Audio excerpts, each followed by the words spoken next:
Principales diferencias entre la justicia restaurativa y distributiva son: primero, que la justicia restaurativa tiene como principal fin que la víctima y el victimario, mediante un proceso integrado, puedan expresar sus sentimientos, pensamientos y que a través de este proceso comunicativo logren llegar a un consenso sobre cuál es la mejor forma de reparar el daño ocasionado.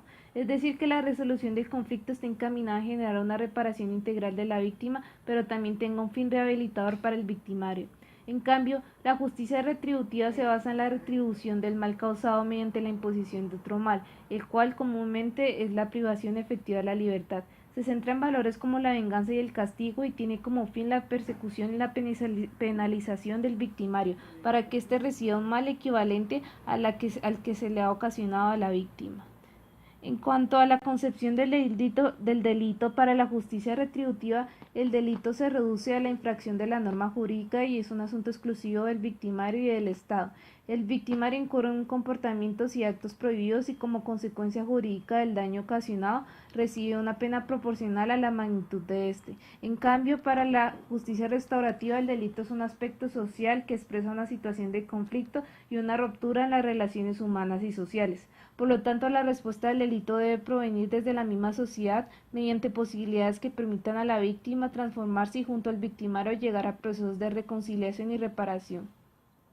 En cuanto a los actores y los roles del proceso, se puede ver que en la justicia retributiva la víctima simplemente es el sujeto pasivo del crimen, es decir, la que se ve afectada por el daño ocasionado, pero es aislada del victimario y de todo el proceso penal. En la justicia restaurativa, la víctima juega un rol principal en la búsqueda de la solución del conflicto, respetando sus garantías y atendiendo a sus necesidades de protección, verdad, justicia y reparación. Por otro lado, el papel del Estado también encarna un rol muy distinto. Mientras en la justicia retributiva el Estado, mediante la rama judicial, es el ente principal del proceso punitivo, en la justicia restaurativa el Estado está encaminado al respeto de la dignidad humana y le corresponde ser el mediador entre la víctima y el victimario y la comunidad, facilitando los procesos de comunicación y atendiendo a las garantías de reparación. En la justicia restaurativa, la comunidad y el victimario también son partes importantes del proceso reparador. Este proceso participativo busca que la comunidad se empodere, siendo sujeta activa del diálogo y del consenso.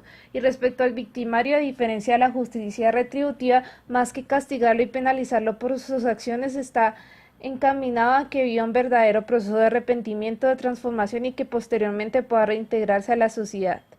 Un ejemplo de justicia retributiva se encuentra en países como China o Estados Unidos, que dentro de sus sistemas penitenciarios tienen medidas como la cadena perpetua y la pena de muerte para ciertos delitos. En sus estructuras, estos delitos atroces deben ser sancionados por medidas de igual proporción. En cambio, como se explicaba en la lectura, un ejemplo de justicia restaurativa es el que se ha utilizado en Francia desde 1982. Este sistema jurídico permite a la víctima convertirse en parte civil y a la policía actuar como mediadora en conflictos pequeños ocurridos entre vecinos o familiares. Otro ejemplo de cómo se podría usar la justicia restaurativa en escenarios concretos son que, respecto a las barras bravas, se podría usar para que en un proceso de reparación conjunta estas personas comprendieran el verdadero significado del deporte y dejaran de agredirse los unos a otros. La justicia retributiva podría presentarse para delitos de mayor proporción como el homicidio, pero siempre y cuando sean condiciones penitenciarias respetuosas de la dignidad humana. Por último, se puede analizar que el paradigma de justicia retributiva ha fracasado en las sociedades modernas. En nuestros países todos los días escuchamos noticias sobre cárceles sobrepobladas, pero las situaciones de violencia y de conflicto persisten o se incrementan. Esto, sin lugar a dudas, es el reflejo de la incapacidad de la justicia retributiva para generar una verdadera reparación. Las personas que entran a las cárceles debido a su aislamiento total y la convivencia en un ambiente hostil y degradado, en vez de generar una conciencia transformadora sobre su actuar que les permita cambiar de mentalidad, lo que hacen es afianzar y fortalecer su actividad criminal. Esto genera como conclusión de que estas medidas coercitivas lo que hacen es intensificar sentimientos de odio, venganza y rencor, de la cual es víctima toda la sociedad.